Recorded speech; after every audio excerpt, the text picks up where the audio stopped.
Welcome back नाज़रीन। पाकिस्तान तहरीक इंसाफ के रहनुमा वजीर shipping and port Ali Zaidi की जानिब से एक मुतालबा मुतअद्दिद मरतबा सामने आया। वो ये कहा करते थे कि उज़ैर बलोच JIT की रिपोर्ट पब्लिक की जाए। उज़ैर बलोच JIT की रिपोर्ट के अंदर पाकिस्तान पीपल्स पार्टी के सरकर्दा रहनुमाओं के नाम मौजूद हैं। वो उज़ैर बलोच की सरपरस्ती करते रहे। उज़ैर बलोच ने ये इंकशाफात कर दिए हैं और कागज लहरा रहे थे वो असेंबली के अंदर। क्या कहा उन्होंने, आइए आपको सुनवाते हैं। क्या मुतालबा था अली जैदी का, वो सुन लीजिए, फिर इसके ऊपर बात करते हैं। या अगर सही है तो फिर ये JITs पब्लिक करें।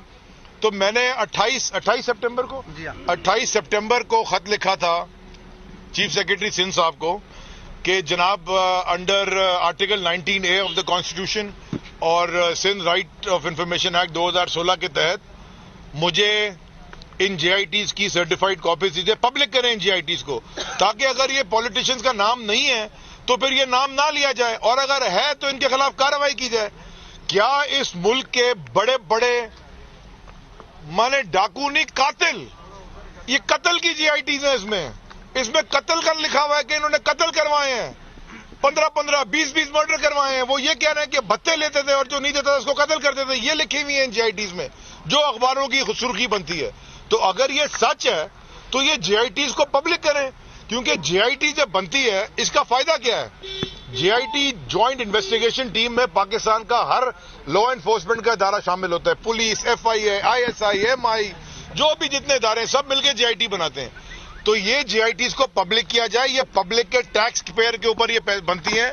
और जिन लोगों ने अगर जराइम किए, इतने खतरनाक जराइम किए हैं कि वो अगर अखबार में पढ़े तो आदमी के रोंगटे खड़े हो जाएं कि ये लोग हमारे सूबे पे, हमारे मुल्क पे हाकिम है, ये हम पे हुकूमत करते हैं, तो या इनको तो जेल में, बल्कि इसमें तो इनको सजाए कैपिटल पनिशमेंट होनी चाहिए जो इन JITs में लिखा हुआ है कि इतने खतरनाक काम करवा चुके हैं। तो मैंने खत लिखा 28 सितंबर को चीफ सेक्रेटरी सिंध साहब को कि जी दरखास्त की कि जी JITs की कॉपी दे दें, और मैंने ये जरूर लिखा खत में कि अगर आप ना दें तो फिर मेरे पास कोई रास्ता नहीं बचेगा कि मैं कोर्ट में जाऊं और कोर्ट से रुजू करूं। अली जैदी की जानिब से एक प्याली में तूफान उठाने की कोशिश की। अली जैदी ने मुतअद्दिद मरतबा ये मुतालबा किया, कभी असेंबली के फ्लोर के ऊपर, कभी ऐवान से बाहर, कभी पब्लिक प्रेस कॉन्फ्रेंस के अंदर वो ये मुतालबा करते रहे। और आज मुर्तज़ा वहाब पाकिस्तान पीपल्स पार्टी के तर्जुमान पर, सिंध हुकूमत के तर्जुमान, उन्होंने प्रेस कॉन्फ्रेंस की और उन्होंने ये मुतालबा कर दिया कि अली जैदी फौरी तौर के ऊपर पाकिस्तान पीपल्स पार्टी की क़यादत से माफी मांगे, क्योंकि जिन JITs का वो हवाला दे रहे हैं उन JITs के अंदर आसिफ अली जरदारी, बिलावल भुट्टो जरदारी या उनके अहले खाना में से किसी का भी नाम नहीं है। क्या कहना था मुर्तज़ा वहाब का, आइए आपको वो सुनवाते हैं। पिछले कई दिनों से ये साहब प्रेस कॉन्फ्रेंस करते आ रहे हैं उज़ैर बलोच की JIT के हवाले से, निसार मोराई की JIT के हवाले से, बल्दिया टाउन की JIT के हवाले से। कई दिनों से ये कॉन्फिडेंशियल डॉक्यूमेंट्स होते हैं, ये वो डॉक्यूमेंट्स होते हैं जो कि अदालत के अंदर सबमिट किए जाते हैं। उसके बाद अदालत में कानूनी चाराजोई के बाद अदालत फैसला करती है। खैर, इनको पता नहीं किसी ने शायद कहा था या ये सिर्फ झूठ बोलने पर, गलत बयानी करने पर बिलीव करते हैं, क्योंकि सियासत इनकी है यही, क्योंकि काम तो उन्होंने खुद कभी किया नहीं कुछ। तो उन्होंने कहा कि जी ये JITs के अंदर पाकिस्तान पीपल्स पार्टी की आला क़यादत का जिक्र है। उन्होंने अपनी प्रेस कॉन्फ्रेंसेस में भी कहा और फिर फ्लोर पे भी कहा कि जैसे उज़ैर बलोच को अहकामात साबिक सदर आसिफ अली जरदारी साहब देते थे, मोहतरमा फरियाल तालपुर साहिबा अहकामात जारी करती थी और बड़े स्टाइल से कहते थे कि मैं नहीं कह रहा हूं स्पीकर साहब, ये JIT में लिखा हुआ है, JIT रिपोर्ट में लिखा हुआ है। अब मेरे दो सवाल हैं यहाँ पे। JIT रिपोर्ट तो कॉन्फिडेंशियल डॉक्यूमेंट है और आप खुद अदालत गए हुए हो वो डॉक्यूमेंट मांगने के लिए, तो आप कौन सा कागज पढ़ते हो? अगर आपके पास कागज है तो फिर वो कागज मांग क्यों रहे हो? आपके पास कागज नहीं है इसलिए आप शायद कागज मांग रहे हो।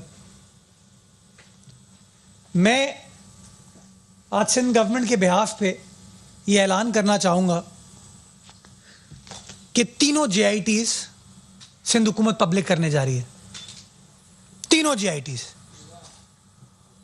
اور پیر کے روز انشاءاللہ ہوم ڈپارٹمنٹ کی ویب سائٹ پہ ان تمام جے آئی ٹیز کی کاپیز کو اپلوڈ کر دیا جائے گا تاکہ جو شخص کاغذ کو دیکھنا چاہے وہ دیکھ لے, مطالعہ کرے اور پھر ان لوگوں سے سوال پوچھے کہ کیوں غلط بیانی کرتے تھے. مرتضی وہاب نے تو صرف معافی کی بات کی تھی, لیکن سہیل انور سیال پاکستان پیپلز پارٹی کے اہم رکن ہیں, وزیر بھی ہیں, انہوں نے تو سیدھا مطالبہ کر دیا کہ ان کے خلاف 62-63 کی کارروائی کی جائے اور ان کو استعفیٰ دے دینا چاہیے, ان کو گھر چلے جانا چاہیے. آخر کیا مزید کہا ہے سہیل انور سیال نے, آئیے آپ کو وہ سنواتے ہیں. کہ جو کراچی کے عام شہری جو زہریلی گیس کی وجہ سے مرے تھے, شہید ہوئے تھے, شاید اس بات کا یہ جواب دیں گے کیونکہ وہ ان سے ڈپارٹمنٹ ان سے ریلیٹڈ تھا. میں نے سمجھا شاید وہ صفائی دے رہے ہیں کیونکہ بحری بیڑے پہ چشمہ پہن کے انہوں نے دوسرے دن وزٹ کیا تھا. میں نے سمجھا شاید وہ اس بات کا جواب دیں گے, لیکن جو ان سے ریلیٹڈ نہیں تھی اس چیز کا نام آیا. آپ نے کہا کہ جے آئی ٹی میں جو ہے شواہد کے ساتھ پریس کانفرنس کی جاتی تھی اپوزیشن سے. آپ سب کے سامنے ایک سوال چھوڑ رہا ہوں, کوئی ایک شاید ایک پروف دے دیں جو جے آئی ٹی کے حوالے سے. میں یہ بات اس لیے کہہ رہا ہوں کہ اس زمانے میں یہ جب جے آئی ٹی بنی تھی میں ہوم منسٹر تھا, ایک بھی چیز جو آج تک میڈیا میں جو اینکر حضرات جو بولتے تھے, جو اپوزیشن والے بولتے تھے, اگر آج تک وہ ایک بھی چیز ثابت ہو جائے اس جے آئی ٹی میں جس میں سارے آفیسران کی سگنیچر ہے, ہر ادارے کے آفیسران کی سگنیچر ہے, میں یہ کہتا ہوں کہ اس علی زیدی صاحب سے یہ سوال کرتا ہوں کہ جن جے آئی ٹیز کا وہ ذکر کر رہے ہیں ان میں سے جے آئی ٹی تھوڑی پڑھ لیں.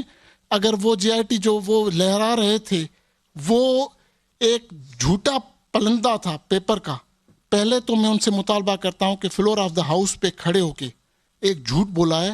ہم M P As M N As پہ لائبلٹی ہوتی ہے کہ آرٹیکل 62-63 ہمارے اوپر آتا ہے کہ ہم اگر جھوٹ بولیں تو ہمیں ریزائن دینا پڑے گا, اس سیٹ کے ہم اہل نہیں ہوتے.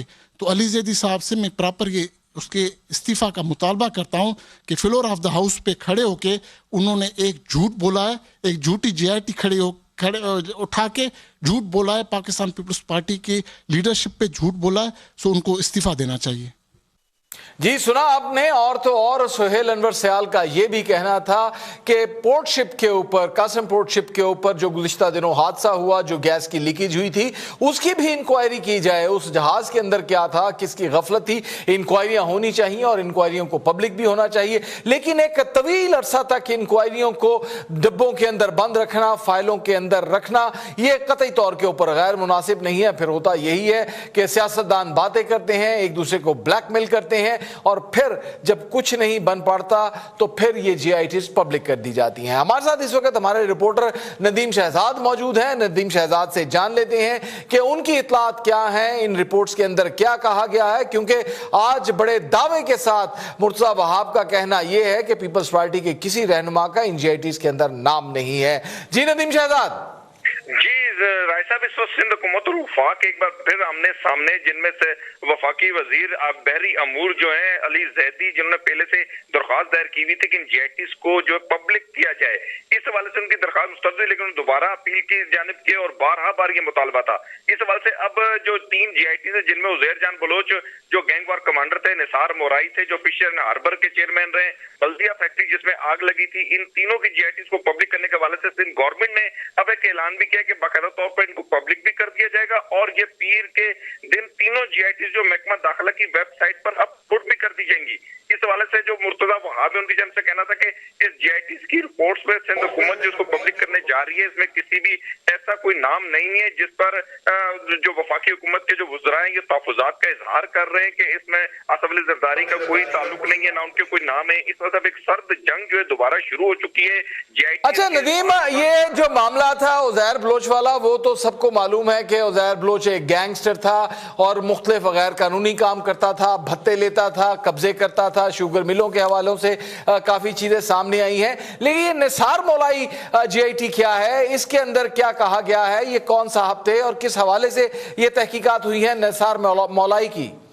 पीपल्स पार्टी के एक रुकन से बहुत जल्द तरक्की पाने वाले थे और आसिफ अली जरदारी के बहुत करीब तरीन साथियों में जाने जाते थे। और फिश एंड हार्बर जो फिशरी है जहां पर इनके चेयरमैन इन्हें नामजद किया गया था, इन पर गैर कानूनी भर्तियों समेत फिशरी की जमीनें बेचने समेत और कई पर मनी लॉन्ड्रिंग के भी चार्ज होते रहे। इसके अलावा जितना भी पैसा जो है बाय शिप जो लांचों के जरिए, जो दुबई की प्राइवेट लांचें उनके जरिए स्मगलिंग के, ये भी इन पर इल्जामात लगते रहे इन मुबैना तौर पर कि उनके अंदर इनका हाथ मुलव्वस रहा और रातों रात ये अरबपति बनने वाले निसार मोराई हैं, जिन पर अब केस और इनकी GIT थी कि जब इनकी तफ्तीश की जाएगी तो इससे वो तमाम तर ताने बाने निकलेंगे जो पीपल्स पार्टी की क़यादत के या उस दौर में मनी लॉन्ड्रिंग के और उज़ैर जान बलोच के जितना पैसा बैरून मुल्क जाता रहा है, जो बहरी रास्ते इस्तेमाल हुए या उसके अलावा जो भी ज़राए इस्तेमाल हुए, भर्तियां जो की गई थी फिशरी के अंदर, उनके हवाले से ये वो तमाम तर केसेस थे जो निसार मोराई पर थे और वो इसकी GIT के अंदर गिरफ्तार भी हैं। इस हवाले से अब तक के जो ताने बाने इनके, क्योंकि पाकिस्तान पीपल्स पार्टी की इंतहाई अहम रुकन है ये और इन्होंने रातों रात अरबपति ये भी बने थे, इस हवाले से अब इनकी GIT का। अच्छा नदीम शहजाद, बल्दिया टाउन के हवाले से सबको मालूम है कि एक गारमेंट फैक्ट्री के अंदर आग लगी थी, 200 से ज्यादा अफराद लुकमाए अजल बन गए थे और कई साल तक इस GIT की रिपोर्ट पब्लिक नहीं की गई। अब इस GIT रिपोर्ट के हवाले से आपके पास कुछ मालूमात हैं, किन किन लोगों को पॉइंट आउट किया गया है? क्योंकि इस हवाले से हमने MQM की क़यादत को भी लाइन अप करने की कोशिश की तो उनकी जानिब से स्ट्रेटली रिफ्यूज किया गया। उन्होंने कहा कि हम GIT की रिपोर्ट के ऊपर किसी किस्म का अभी तबसरा करने की पोजीशन में नहीं है और पीर के रोज हम इसके ऊपर बात करेंगे। कुछ गिल्टी हैं वो लोग, कुछ परेशान हैं वो लोग, क्योंकि उन्होंने कोई रिएक्शन नहीं दिया बल्दिया टाउन GIT की रिपोर्ट के हवाले से?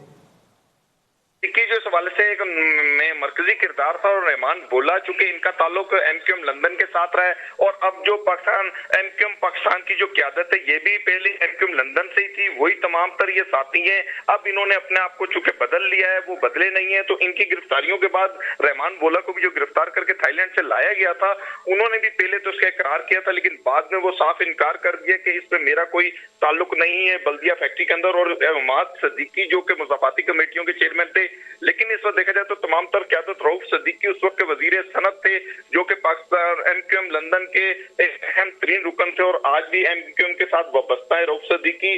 तो ये वो तमाम तर क़यादत थी और इसमें भत्ते का मामले का मुबैना जो बातचीत की गई कि इसमें शवाहिद मिलते हैं कि इसमें MQM के जो सीनियर रूप के जो कारकुनान और रहनुमा थे उनका ताल्लुक इस GIT के अंदर बताया जाता है। इस हवाले से नदीम शहजाद, जो लोग पॉइंट आउट हैं, जो लोग मुबैना तौर पर मुल्जिम हैं, क्या वो पाकिस्तान के अंदर मौजूद हैं या हस्ब साबिक माजी की रवायात के मुताबिक वो बैरून मुल्क फरार हो चुके हैं?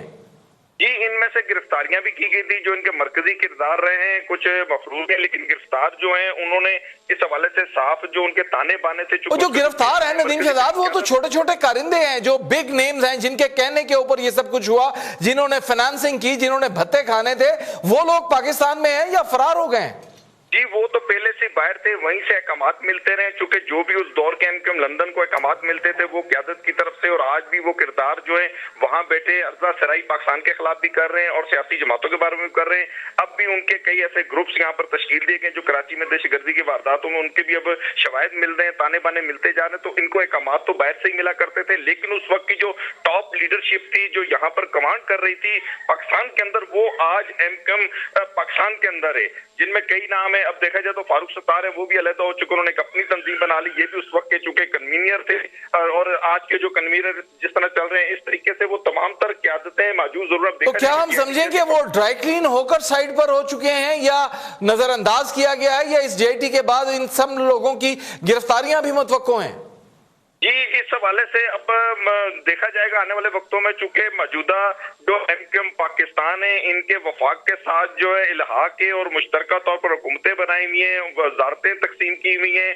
अब किस तरीके से हाथ डाला जाएगा, क्या उन्हें साइड लाइन में स्किप लाइन दी जाएगी, यहाँ के सिर्फ ये तमाम तर मलबा क़यादत पर ही डाल दिया जाएगा, जो कि MQM की लंदन की जो क़यादत थी, जो कि लंदन में ताहाल रिपोश है, उनके साथ वो अहम जो उनके साथी वो भी वही है जो अहकामात दिया करते थे, جن کے احکامات کی روشنی میں یہاں ٹارگٹ کلنگ کی جاتی تھی، دہشت گردی کی جاتی تھی، ملک کے اندر امن و امان کو خراب کیا جاتا تھا، بلدیہ فیکٹری کے اندر بھی آگ لگانے کا جو معاملہ تھا وہ تھا. اس حوالے سے ارشد بائلا جو اس کے مالک کے ڈاکٹر تھے، ان کے بھائی کی جانب سے بھی بیان آئے تھے.